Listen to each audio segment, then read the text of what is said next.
kita faham bahawa kalau dari segi perbelanjaan kepala dan butiran, kepala B12, butiran peruntukan kepada kumpulan wang tekanun sebanyak 2.099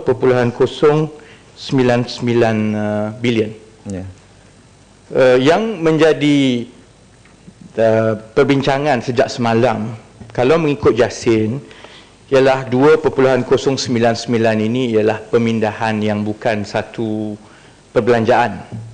Kita faham bahawa untuk menampung perbelanjaan pembangunan, prosedur mengikut akta pembangunan, akta kumpulan wang pembangunan 1966 kalau tidak silap saya, ialah segala wang yang akan dibelanjakan bagi tujuan pembangunan perlulah diletakkan di dalam kumpulan wang pembangunan ini. Yang itu kita faham.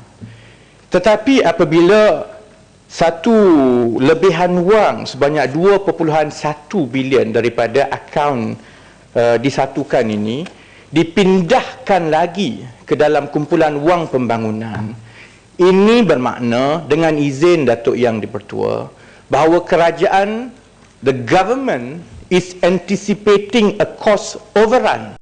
Sebab itulah awal-awal lagi 2.1 bilion ini dipindahkan ke dalam kumpulan wang pembangunan. Jadi yang saya bersetuju 100% dengan Sungai Siput tadi bahawa walaupun secara prosedurnya dan prosesnya ia dikategorikan sebagai bukan perbelanjaan baru, tetapi kita tahu apabila telah masuk ke dalam kumpulan wang pembangunan dan wang ini dimasukkan pada masa kerajaan mengalami defisit, maknanya kerajaan sedang menjangkakan bahawa projek-projek yang telah dibentangkan itu akan ada cost overrun. Sungai Siput. Tolong beri penjelasan.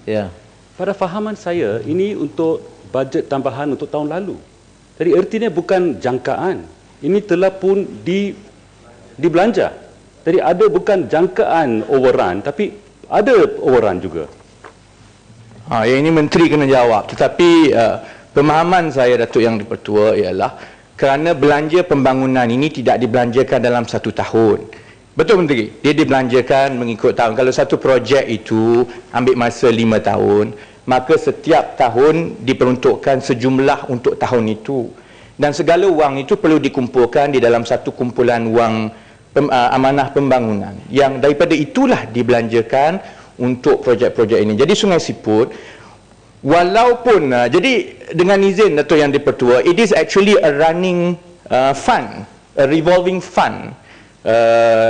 Maknanya, walaupun perbelanjaan ini untuk 2013, tetapi projek itu mungkin bermula 2012 dan habis 2014-2015.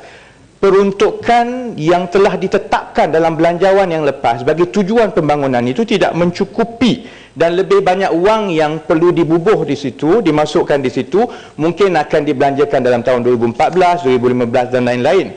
Tetapi yang penting ialah apabila dalam keadaan kerajaan tahu bahawa belanja mengurus dah lebih, defisit dah lebih, wang lebih daripada akaun disatukan itu apabila dimasukkan ke dalam kumpulan wang pembangunan, maknanya kerajaan sudah pun tahu bahawa ada cost overrun. Itu maksud saya. Jadi saya minta, pendek saja Menteri, saya minta kita tidak berselindung di sebalik proses dan prosedur, dan Jasin tak payah bangun sekali lagi untuk menerangkan ini prosedur. Kita faham ini prosedur, tetapi yang tersembunyi di sebalik prosedur itu yang penting. Jadi kalau boleh Menteri perlu jelaskan terus, yang ini yang kita dah anticipate cost overrun, sebut yang mana, kementerian yang mana, barulah Dewan ini boleh buat keputusan dengan lebih baik, bukan hanya dibentangkan kepada kita dengan berselindungkan kepada proses dan prosedur seperti yang dibawa oleh Jasin. Jasin bangun balik dah. Ya Jasin. Terima kasih Yang Berhormat Pandan. Sebenarnya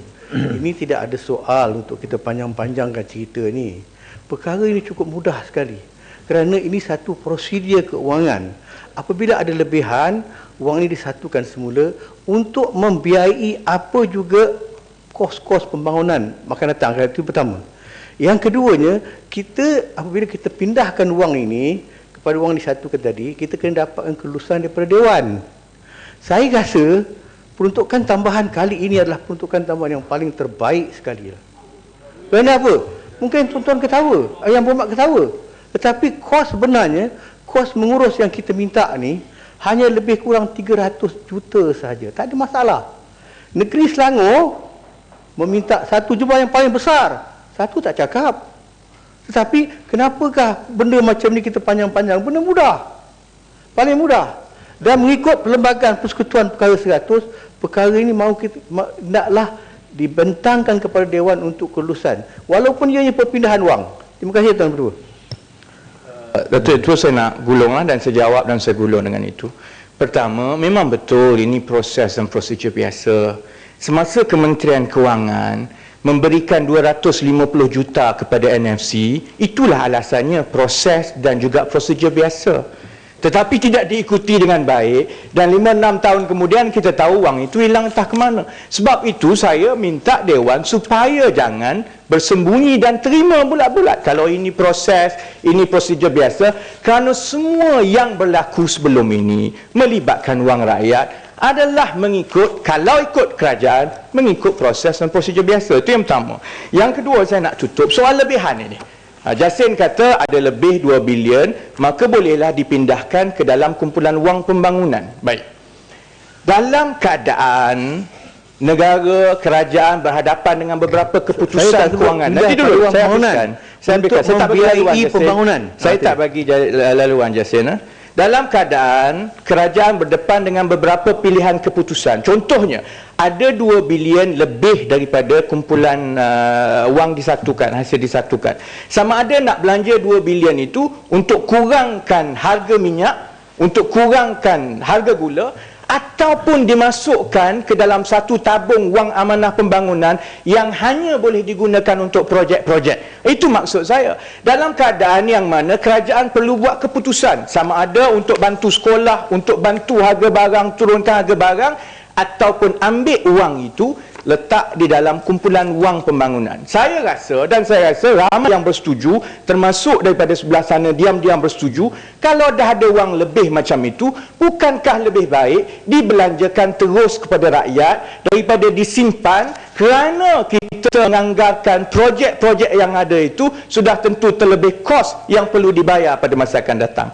Jadi dengan itu, Datuk Yang di-Bertua, saya ucap terima kasih dan mohon ucap. Ya, Antoni.